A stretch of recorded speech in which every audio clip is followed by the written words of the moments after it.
You see, a person could be advanced in age, but when it comes to emotional intelligence, they might be a baby. In this video, I'm going to share with you how you can identify if you are in a toxic relationship, you yourself are toxic, like I realized some time back, and why hurt people hurt people.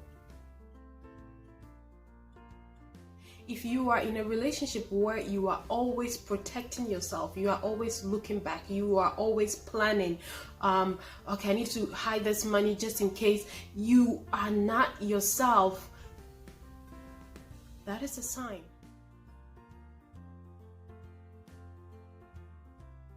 You are putting a lot of God, because love does not seek itself. And maybe you are seeking yourself, or you are being selfish because this person has pushed you to that corner.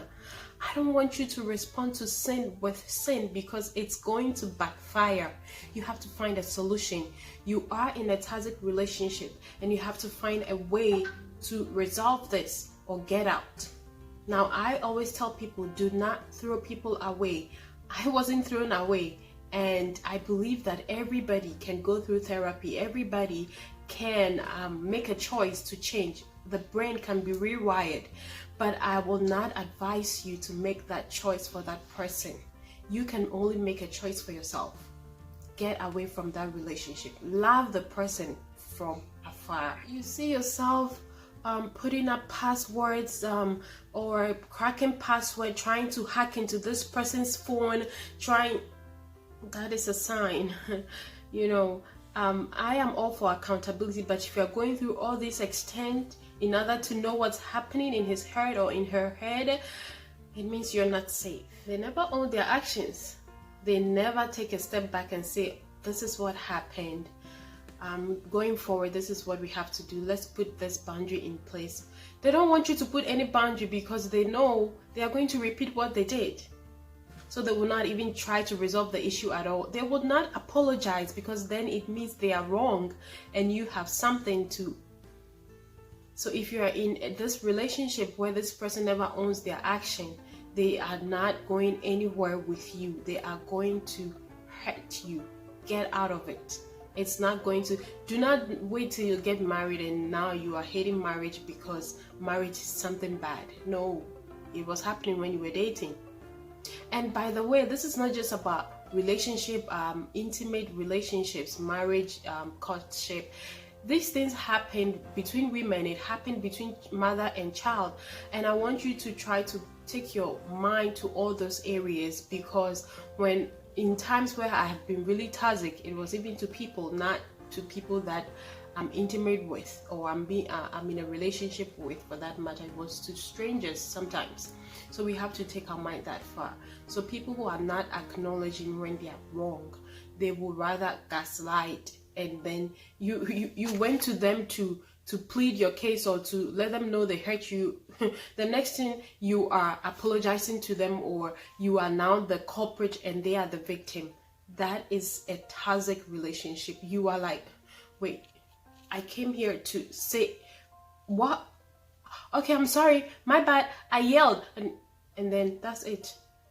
You sometimes even go back and question if you are okay mentally, because they just push you in this corner where you become this evil person. For us, from the beginning, it has been them. So if they are not acknowledging that they are wrong, or that they need help, or that they are hurting you, it means it's going to continue to go on. And that relationship, girl, boy, ma'am, just take from you. Even when they are giving to you, it is for their sake. It's something that benefits them.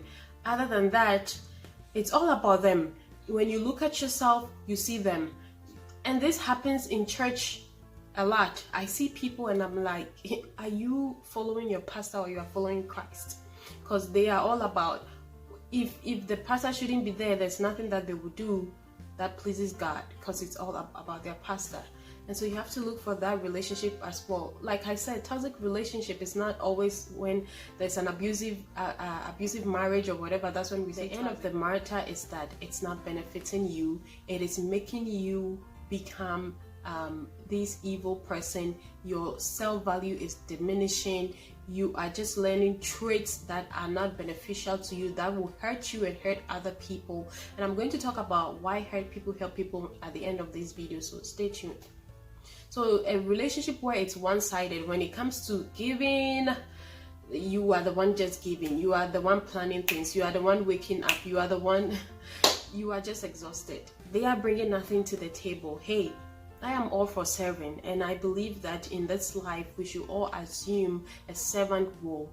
But if you are in a relationship where you are just giving and giving and giving and nobody is pouring into you, you are going to burn out, because that is not how it's supposed to be. If I am assuming a servant role, the other person is supposed to be assuming a servant role as well. That way we complement each other. So watch out for those relationships that it's just you pouring and pouring and pouring into it. You become a shadow, basically. You don't see yourself anymore. I hear people always talking about losing yourself, and I think they have a wrong perception of losing a person, losing themselves, because I have been in a situation where I lost myself, and it was nothing close to what people describe as losing yourself. As a matter of fact, I had everything that everybody wished to have, but I really lost myself. So I will talk about that. That is a whole new another story. I like bringing stuff in when I'm sharing. It's my brain. Anyway, so if you are finding that you are becoming a shadow of yourself, maybe you are now spending so much on things that you don't even need. Or now you are just this person, you love everything they love, and you just feel this hole. You have to start asking questions. You have to come, it's so draining to be around them. Everything is just about them. When you are with them, all they do is me. And you feel so tired, you feel so sick. You dread the next time you are with, and they like to always invite you into their space, because all they want to do is control you.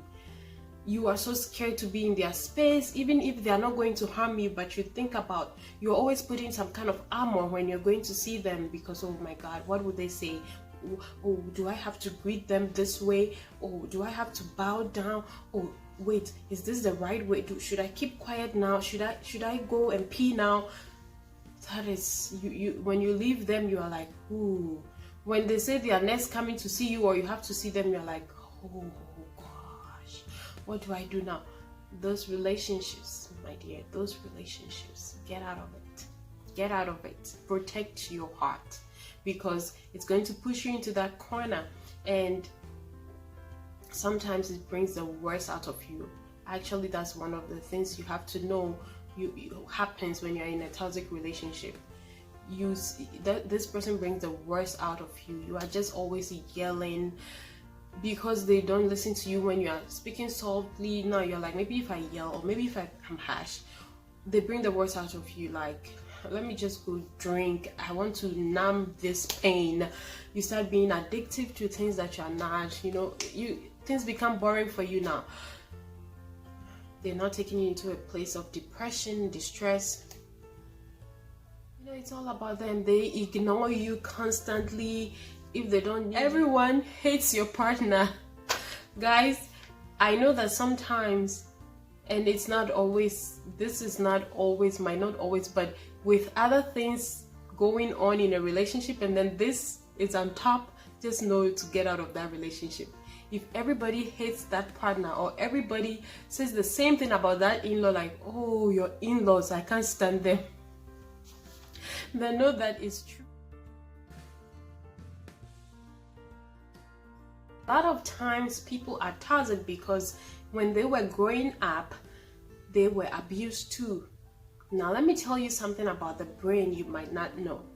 When you allow somebody to experience things, whether anger, whether good or bad, and I don't want to say bad energy and positive energy and negative energy, because everything that happens, I believe that from it, the brain develops something good out of it if we are able to guide ourselves or somebody is able to guide us. Now, when a child is growing up and constantly they are being talked at as being bad and all that, they start hating themselves. Your question will be, then you should grow up to love and not do the same thing. That's not how the brain works. When the brain is developing, how it keeps on developing or building up, the professional call it pruning, brain pruning, is that if a part of the brain is not being used, then it's cut off or it closes down, it shuts down. So if a child is not being taught how to be sympathetic, or somebody is not being sympathetic to them, then that sympathetic part is shutting down. If a child cries and somebody goes, shh, just shut up, shh, you're making noise, just keep quiet, then that part of them knowing how to hold someone, kiss them, help them through hard stuff goes down. And now this is the rest of the capacity they have now. When a person going through stuff and they have to experience that thing, become stronger, learn, and they don't get anyone to help them through it, and that anxiety is just the only thing that they have to face, they develop fear. They're like, I'm not going there anymore. The brain, so you had a big brain or a large brain, but it keeps on, the sympathetic part gets folded down, it's gone. Now this is the capacity you have for emotions. Then it's an experience come again. Instead of somebody guiding you through it, your parent or someone, they beating you, they are harsh at you, the brain to go through difficult stuff or to laugh or to face, to handle stress, shut down, not developed. Now look at that A4 sheet. This is what we have now. Again, you're going through something,